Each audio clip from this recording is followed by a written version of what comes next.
Hello, friend Carm Capriato. Remarkable Results Radio is episode 489. Today we're discussing the importance of processes and quality management.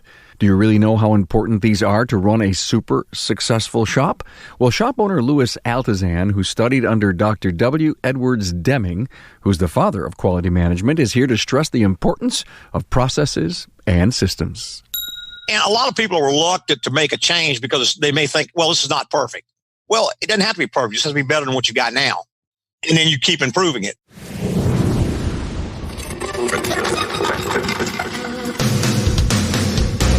Welcome, aftermarketers, to Remarkable Results Radio. Listen to learn just one thing from today's episode on your journey to remarkable results.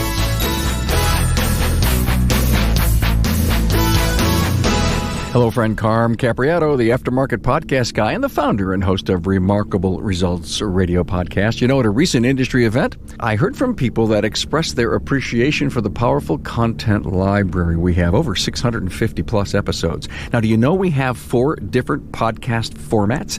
Do you like the short rants in the For the Record show and the single subject panel discussion we call the Town Hall Academy? Those are just 2 audio workshops that will help you become a better leader and business owner. Well, we've been able to create these great formats to serve up the widest array of subjects, topics, and opinions in our beloved aftermarket. Hey, Remarkable Results Radio is proud to partner with Napa Auto Care and the 2020 Napa Expo. Join Napa in Las Vegas, April 6th through 9th, 2020. Write that down, April 6th through 9th, 2020, and discover the latest news and industry information. Mark your calendar, please, and plan to be there. Enrollment has begun. Contact your Napa store or salesperson to find out more. And I hope to see you in Las Vegas at Expo 2020. And also, hey, did you see the Napa Insights magazine for the third quarter of 2019? I'm so honored, and you'll see a featured article on yours truly. And thanks, Napa, for the great profile. Hey, my guest today is Louis Altazan, president of AGCO Automotive Repair in Baton Rouge, Louisiana. Louis has had the unprecedented opportunity to study under Dr. W. Edwards Demming, the father of quality management. He's got a lot of expertise and experience to share regarding the importance of strong processes that, we need to have to run a successful and quality shop.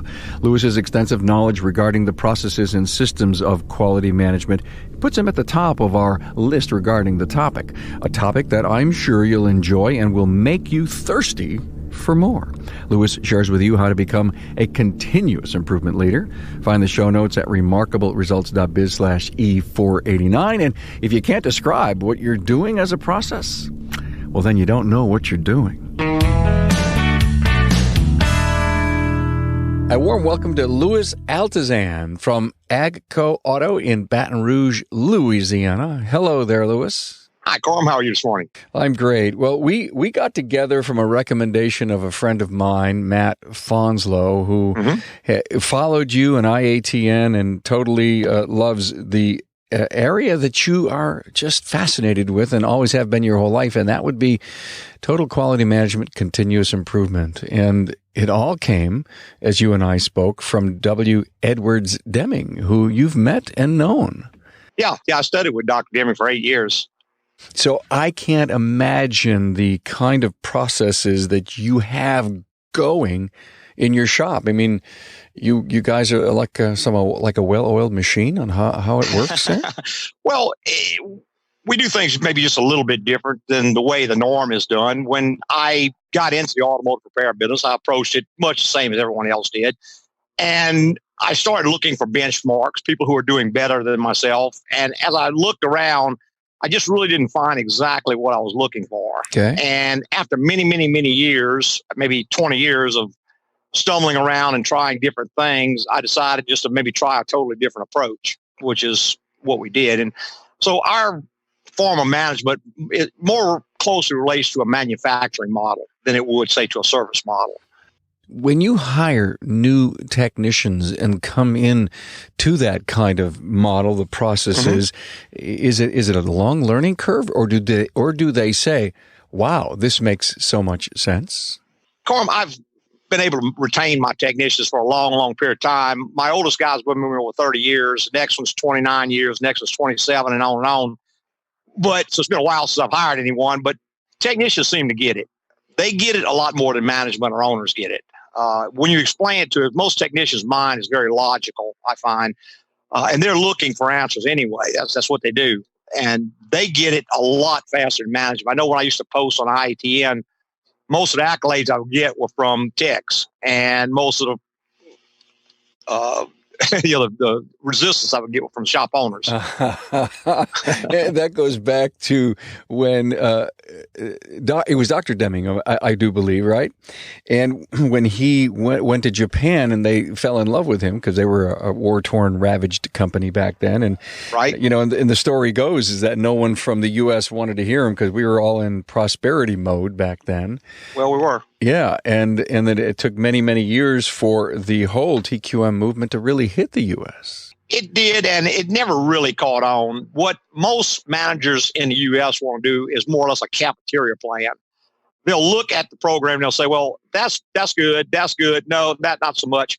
For instance, they'll embrace maybe the statistical process control portion of it because they can understand that. But then when it gets to the part about not rating and ranking your employees, well, that's totally out. No. And it just doesn't work that way. Got it. It's an entire philosophy. Doc Demming had 14 points that he made that you pretty much have to practice all 14 of them for them to work. So if you spent much time at all with shop owners showing him this pathway that you were on, and do some of them at the end of the day realize this is pretty good and pretty powerful?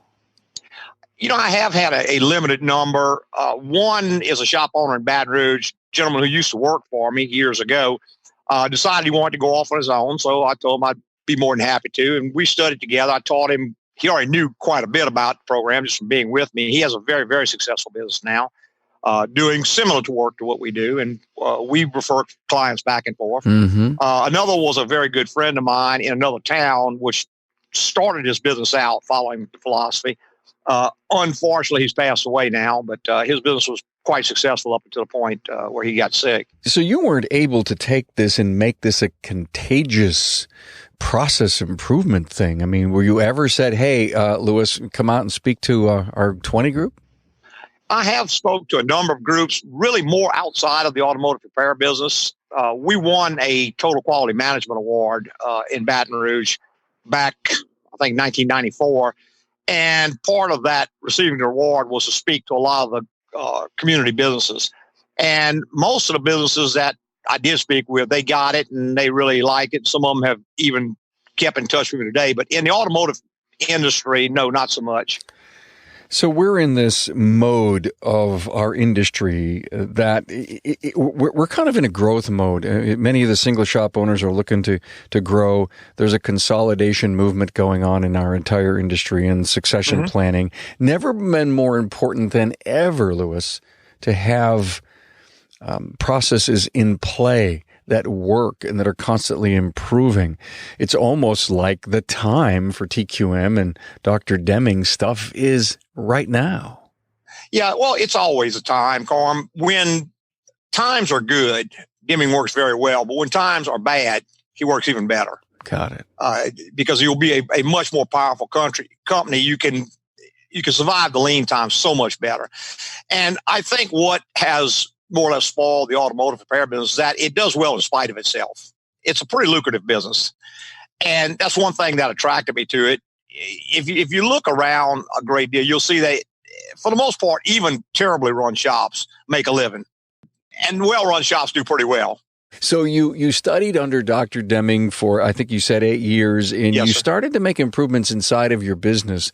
What were some of the outcomes that my listener could relate to? One thing that I realized, because we were also in a growth mode, we were doing what I thought was very well at the time. It's just, it was costing us a tremendous amount of money to do what we were doing. So the profits really weren't, I couldn't even imagine the kinds of profits we turn now routinely in those days without overpricing yourself. Mm-hmm. The price you charge is sort of a relative term because people will pay almost any price as long as they're getting results they want. But if you are not right priced, what you will find is that people will visit you once and then they don't tend to come back. Because if a guy is in a bind and you're the guy who can fix his car, he'll come to you, he'll pay you whatever you want. But when he has a less critical job to be done, then he's going to go find someone else. And that's where you hear shop owners talking about, well, customers are not loyal. Well, customers really don't owe you any loyalty. They don't owe you anything other than paying the bill. And if you're not charging enough to make a living, that's your fault, not the customers. Shops that complain about customers who shop around or customers who only come to them for certain things and all that, that's where the difference is between making a whole lot of money and getting by, or like you alluded to, having a job. You know, I think about right now what's going through my mind is efficiency, and I also think of comebacks. And so many that I've interviewed in the past that when we have talked about comebacks and efficiency talk about the processes are lean and they're mean and they're constantly improving and they've figured it out. And yes. So whatever money that you're going to charge so that you could earn a great living gets shored up, if you will, by great processes. Well, that's true. And what happens to so many shops, they don't charge enough for the service they render. But what they do is they inflate the price of parts considerably. And they use that more or less as a cover up to make the profit. And what's happening now, everybody knows what everything costs. I can pop online. I can find the same exact part from the same manufacturer, 25% cheaper than you're selling it, or 50% or whatever the number. And people may do it. Some people will do it. Some people won't. Some people are going to shop around. And that's where you hear all the complaints about people want to bring their own parts and people want to do this, that, and the other. And you don't have to get mad when people want to do that. You just have to understand. It's just psychology. People are looking for their overall lowest cost. Now, if you can sell parts at a much more reasonable price, I'm not saying give them away for free. We sell parts at what we call our true cost. That covers our full cost of the part, handling it, processing it, returning the cores and all that. But we really don't see parts as a profit center. We charge enough labor or service, as I call it, to cover our entire model. Well, there was a piece of low-hanging fruit that you just offered me because I've been talking an awful lot about that lately. And I am very interested in having an offline conversation with you, Louis. So the team's behind you in constantly looking for ways to improve? Yeah, that's more or less every person there's job. Is part of your job description. One of the ways that I don't want to say reward, but when we have folks that come in, everybody has projects they would like to work on because it's fun. And they get paid their full wages when they're working on these projects. So we have a listing that we'll keep. And when time allows, I'll say, Brian, you've been interested in this project. Tell me a little bit more about it. We'll review it. And if it's not very much money, then we'll just say, yeah, why don't you go ahead and do that? If it's a considerable amount of resources, then we'll meet as a group and everybody will kind of take a look at it and decide if we want to invest the resources. Then he'll take over that particular project. And he'll bring it to us when it's ready to present, and then everybody reviews it again, and then we'll implement it. You do that on a matter which is called Plan, Do, Study, Act. That's where you formulate the plan, you implement it on a very limited scale, and then you study the results. Now, when you study the results, you're going to learn one of a number of things. Either you can say this doesn't work at all. Okay, now we learn one thing, it doesn't work. So we've moved up. Or we'll say, looks like it could work, but needs some tweaking. And we could do that. Or you can say, hey, this works great. Can we implement it on a larger scale? And so that's the way the process, and you'll start off again with Plan, Do, Study, Act. So Plan, Do, Study, Act. This is the big takeaway right here, at least for me right now.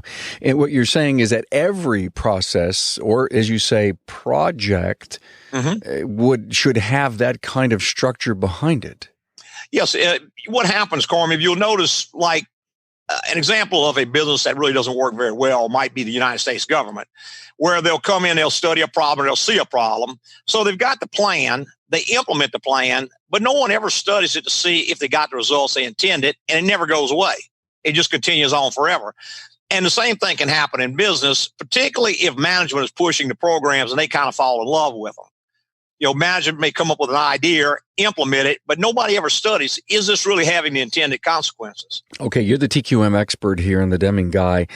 And when you say Plan, Do, Study, and Act, you're really saying don't overstudy it. If you plan to do something, go ahead and do it.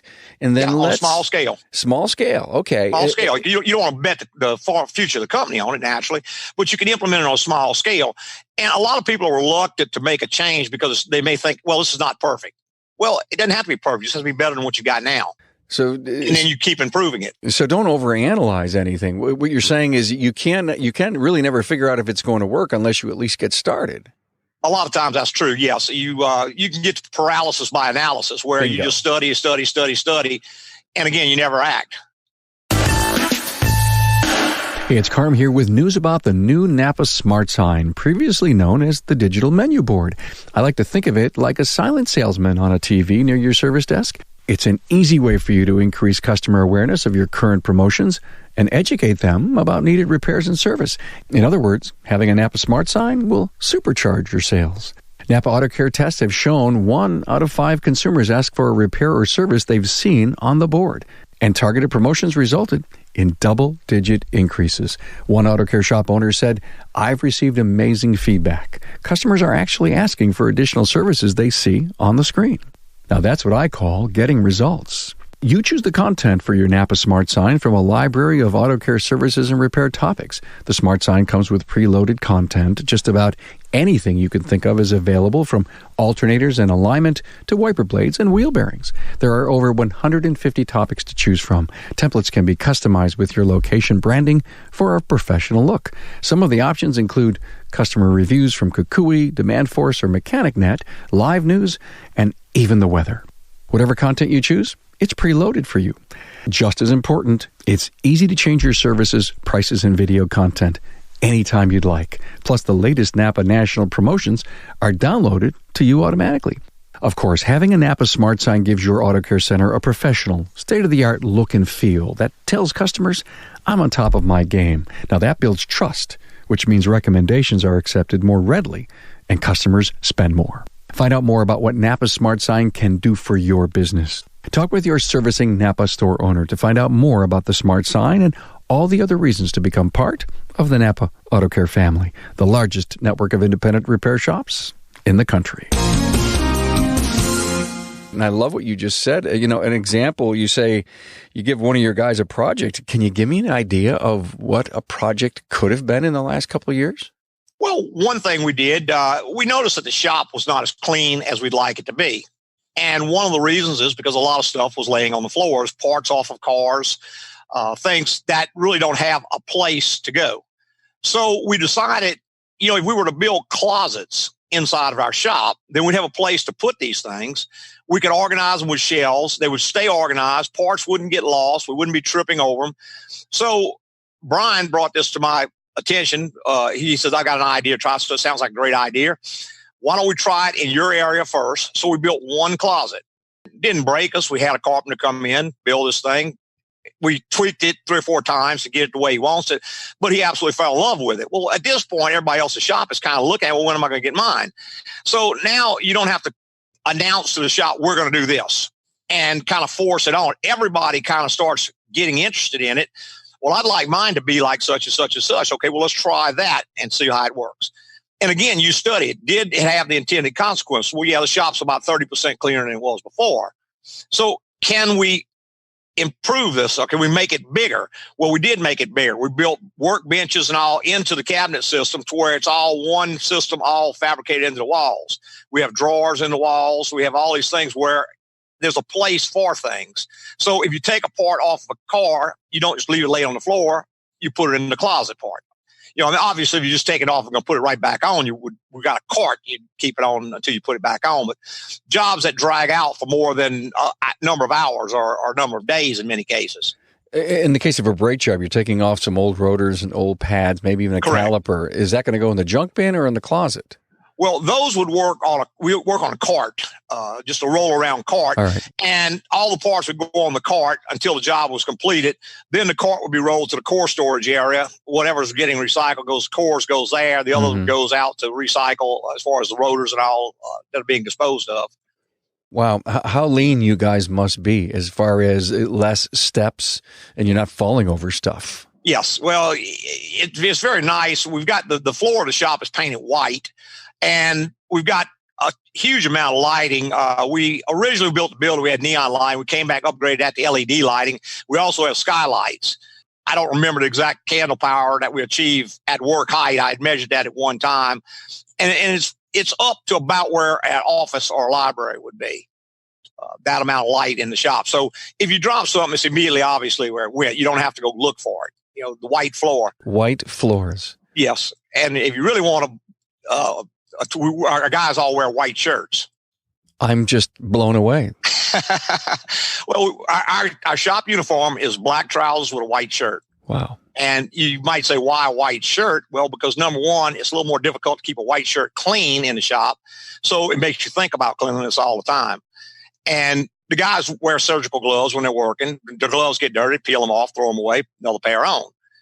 So their hands are really never dirty. The shirts stay clean. If a shirt were to get soiled, they just change it out. We keep extra shirts there. And I get a lot of problems from other shop owners about that. And they say, well, we wear a dark blue. Because I said, no, they get just as dirty. A blue shirt gets as dirty as a white shirt. It just doesn't show it.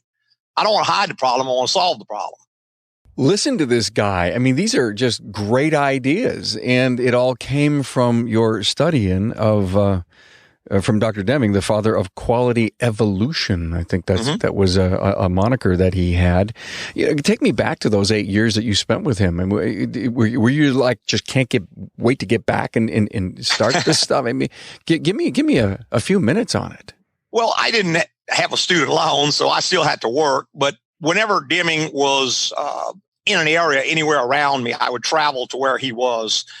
As far as his lecture series. And then I would attend university classes when I needed it.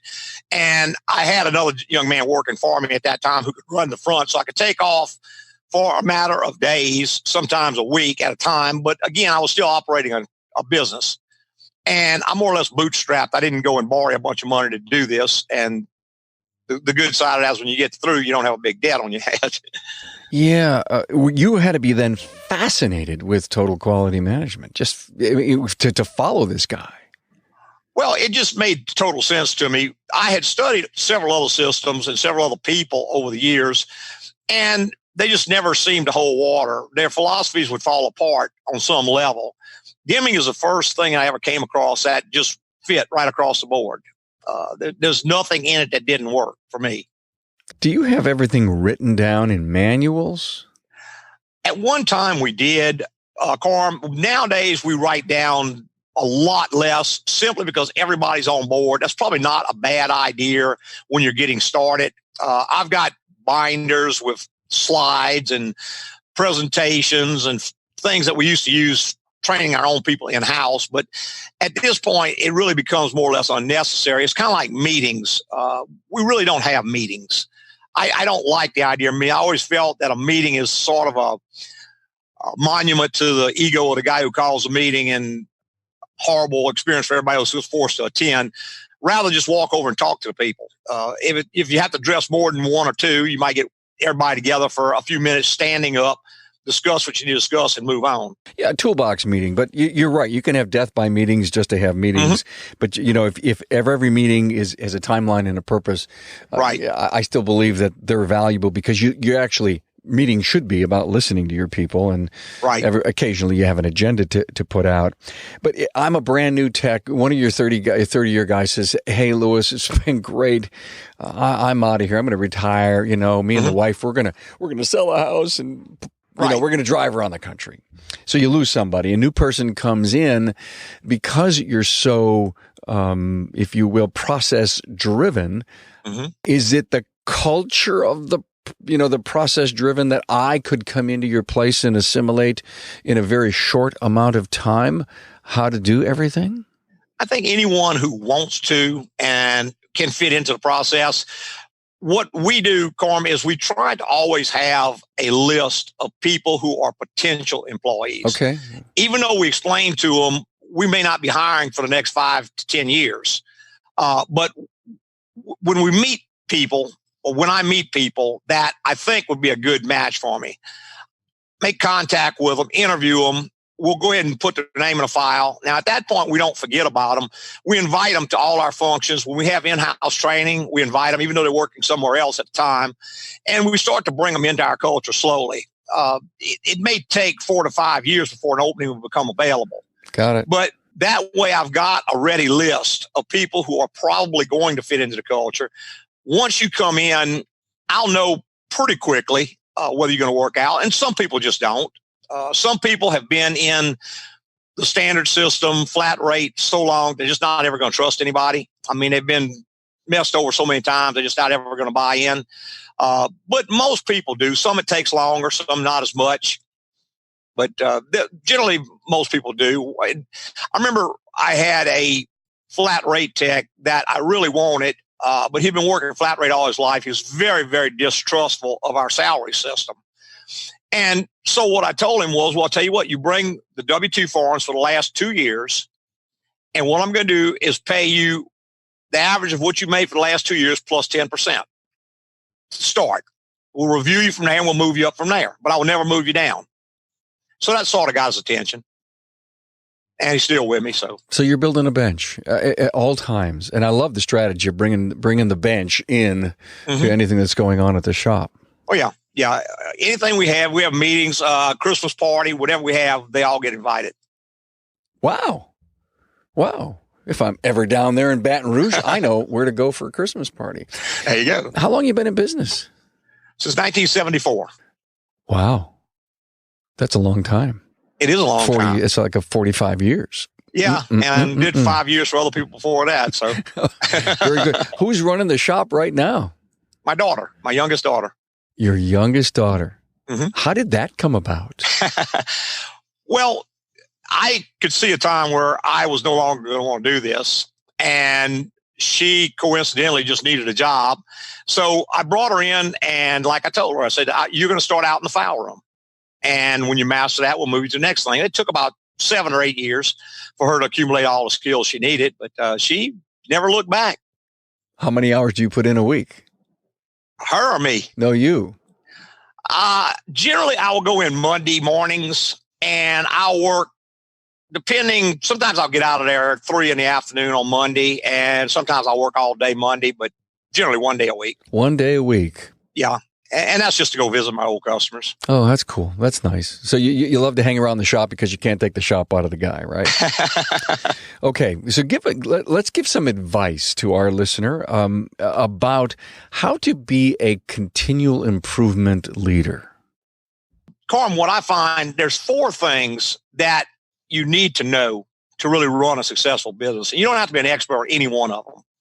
But you need to at least have a basic familiarity with it. 1 is a theory of a system. How does a system work? How do you organize a system? Number 2 is a theory of statistics, how statistics work, what numbers mean. Number 3 is a knowledge of psychology, how people think, why they think that way. And number 4 is a theory of knowledge. How do we know the things we know? Because so many times people assume they know things. And that's one problem with bringing a guy in who's already trained is he knows a lot of stuff, but a lot of it is not so. And it's much harder to get that out of him than it is maybe just train him right from the beginning. Because a man who does not know will generally ask questions and he'll try to figure it out, try to learn. But a man who thinks he knows will continue to do it the way he thinks he knows is right, even though it's possibly wrong or not the best way to do it. This sounds fascinating to me. Systems, stats, psychology, and knowledge. Yeah. Those 4 things, you don't have to be, you don't have to have a PhD in psychology, but you have to have at least a working knowledge of how it works, how people think, why they think the way they think, how to separate emotions from business. I find that's a problem a lot of shops seem to have, where they'll get mad about something. And it's just business. It's nothing to get mad about. People get mad at customers because they do things they don't understand, rather than seeing this is possibly an opportunity. Mm-hmm. Tell me why stats are so important. I mean, or are you just basically saying, God, Carm, you got to have numbers. You got to know where you're going? You do, but you have to understand statistics is much, much, much more than accounting. Accounting is important, but the only thing accounting can do for you is you can look at a business and see why it failed. In other words, after your business fails, you can look at the numbers and say, okay, this is why I went out of business. But it's just too little too late. Running a business from a profit and loss and a balance sheet is like trying to drive your car looking in the rearview mirror. Mm-hmm. You're looking at an image of what's already happened. You need to be way ahead of that. You need to be real time. That's where you're getting into knowing your exact costs so that every job has the profit built into it when it's written. Now, if every job has the proper profit built into it when it's written and you sell enough of them to where everybody is busy all the time, the profit's going to take care of itself. You really don't have to worry about all the other so much. Got it. Fascinating. You're happy that you're semi-retired? You sound like, you should be on the speaking circuit right now. Well, I'm kind of a type A personality, but yeah, I'm very, very happy. I have time to do things I've never had time to do in my life. I've owned this business for, like you said, 44, 45 years. I've got other businesses that I've run and bought, sold. Okay. So I've stayed very, very, very busy all my life. I really never had a lot of time for social life, which is what I do a lot more of now. I'm pretty active in the community in New Orleans, member of the Historical Society. I do a lot of work with that. We have a lot of friends down. We have people over. We entertain a lot. So just kind of life 2.0. Okay. Oh, I love it. Yeah, you're doing things right now, Louis, that you just dedicated your heart and soul to the business, right? Pretty much. And you live in New Orleans versus Correct. where the business is in Baton Rouge. That's right. Interesting. Did you always live in New Orleans? No, I've moved here about 10 years ago. I guess about 3 or 4 years before I retired, I moved here, but I would just come down on weekends. But yeah, we got a really nice place in the French Quarter. So it's fun. I love the French Quarter. Oh my God. I like the history, the music, the people, the cuisine. Are you kidding me? It's one of my favorite places. Mm-hmm. Well, now I know who now to you know go where to visit. come. I do, Louis. Oh. Come drink margaritas on our balcony. Well, really? Oh, yeah. What are you doing this weekend? I'll be here. I bet you will. I had a blast, and frankly, I think this was the kind of episode that was a knowledge-based episode for our listener, and I really would hope that they would take some of your great wisdom and do something with it. Well, great. I mean, if I can help anybody, I'm always glad to do it. Louis Altazan, AGCO Auto in Baton Rouge, Louisiana, student of Dr. Edwards Demming. Thanks for being on the show. Well, thanks for having me, Carm. Thanks for being on board to listen and learn from the premier automotive aftermarket podcast. Until next time,